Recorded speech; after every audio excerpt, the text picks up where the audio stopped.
Naloloka ka na ba? Mahal ko pa rin si Val. Eh, paano kung abutan mo yung babae niya doon?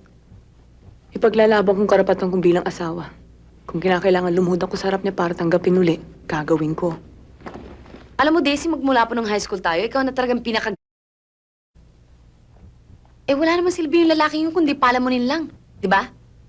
Ano ba mahihita mo sa lalaking yun? Di mo nga nakita magmula nung tinanggal mo siya dito, ano nangyari sa'yo? Umasenso buhay mo. Di ang ganda ng buhay mo ngayon.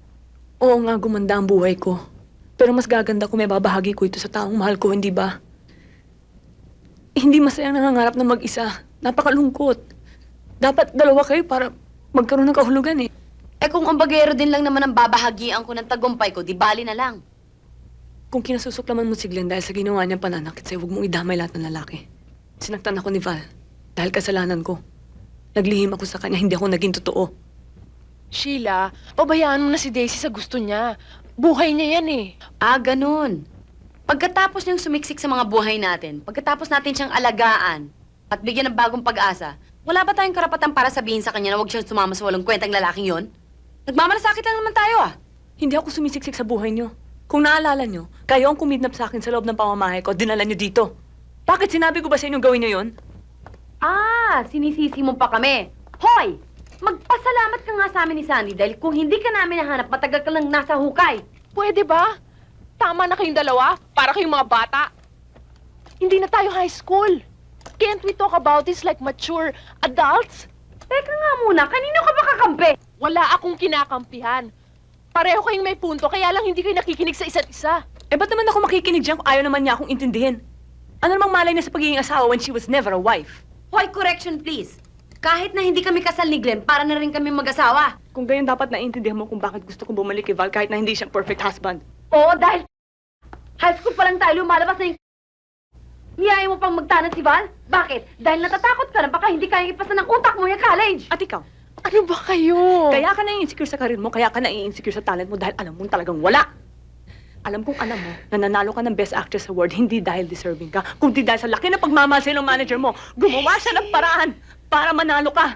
Ngayon gusto mong umalis sa showbiz hindi dahil kay Gazelle, kundi dahil natatakot kang mabuking na talagang wala kang may bubuga. Sheila, tama na! Dito pa dahil marami pa akong sasabihin. Daisy, magkakaibigan tayo. Kung miserable ka dahil wala kang lalaki, huwag mo kaming idamay ni Sandy. Alam ko mahal pa rin na si Jack. Pero tinanggihan niya ito dahil gusto niya matulad sa'yo. Matigas ang puso. Ba't di mo tanggalin ang maskara mo at aminin na tao ka rin? Na si Glenn pa rin ang... Daisy! Sheila, ano ba? Magkakaibigan tayo, Daisy! Wala akong kaibigang ingrata. Pinagsisisihan ko na iniligtas ko pang buhay mo. Pinagsisisihan ko na inahon pa kita sa imbornal na pinaglalanguyan mo. Hindi porket utang ko sa iyong buhay ko, pwede mo nang angkinin. Kung ang pinuhunan mo sa akin ang inaalala mo, don't worry. Mabayaran kita. Ultimo sentimo. Kung kailangang ibenta ko, kung gagawin ko, matubos lang ang kaluluwa ko sa'yo.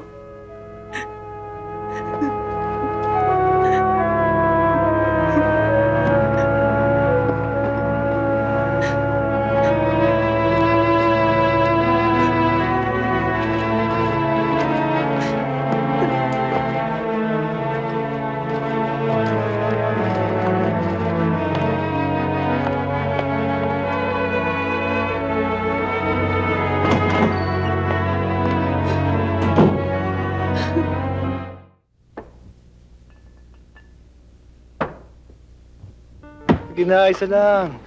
Ang dami-daming tao dito eh. Ang dami Doon na lang sa bahay. Wala akong pakialam sa mga kapitbahay natin, ha? Sige na, isa lang. O, sige. Na. Mm.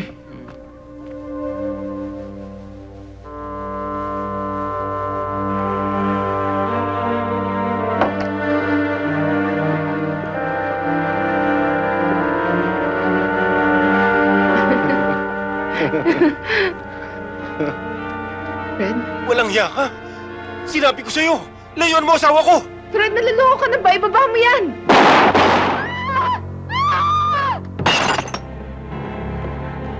Walang hiya ka kapal ka! Halika dito! Halika! Bitawan mo ako!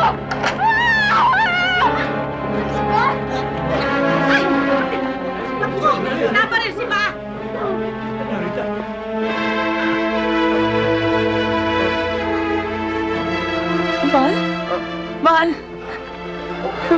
Mahal. Mahal.